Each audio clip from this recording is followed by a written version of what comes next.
താരസംഘടനയായ അമ്മയുടെ ആസ്ഥാനത്ത് നടക്കുന്നത് ക്രൂരമായ തൊഴിൽ പീഡനമാണെന്ന് സൂചിപ്പിക്കുന്ന കൂടുതൽ തെളിവുകൾ പുറത്ത്.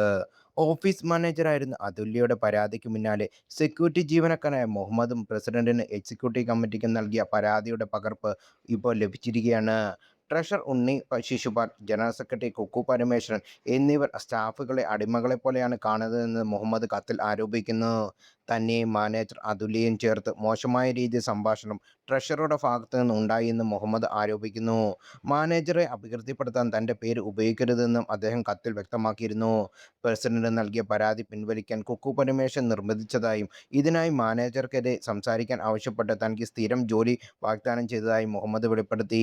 അസോസിയേഷൻ കെട്ടിടത്തിലെ 4-ാം നിലയിൽ താക്കോൽ തന്റെ കൈവശം വെച്ചതുകൊണ്ട് അത് സെക്രട്ടറിയുടെ കൈവശമാണ്. എക്സിക്യൂട്ടീവ് അംഗങ്ങളോട് കള്ളം പറയാൻ ഉണ്ണി ശിശുപാലനും കുക്കുവും നിർബന്ധിച്ചതായി മുഹമ്മദ് മാപ്പ് അപേക്ഷയിൽ കത്തിൽ പറയുന്നുണ്ട്. നേരത്തെ ഓഫീസ് മാനേജർ അതുല്യ ഉന്നയിച്ച പല പരാതികളും മുഹമ്മദിന്റെ കത്തിലൂടെ ശരിവെക്കുകയാണ്.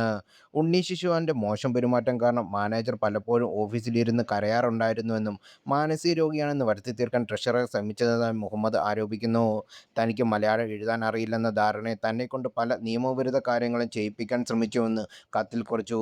ജീവനക്കാരുടെ അറ്റൻഡൻസ് രജിസ്റ്ററും CCTV ദൃശ്യങ്ങളും പരിശോധിച്ചാൽ തന്റെ പരാതി സത്യം ബോധ്യപ്പെടുമെന്നും പല കാര്യങ്ങളും ജനറൽ സെക്രട്ടറി, ട്രഷറർ എന്നതിനപ്പുറം പ്രസിഡന്റും മറ്റ് എക്സിക്യൂട്ടീവ് അംഗങ്ങളും അറിയുന്നില്ല എന്ന തോന്നലിലുമാണ് താൻ ഇങ്ങനെയൊക്കെ ഒരു കത്തെഴുതിയെന്നും മുഹമ്മദ് കത്തിൽ കുറിച്ചു.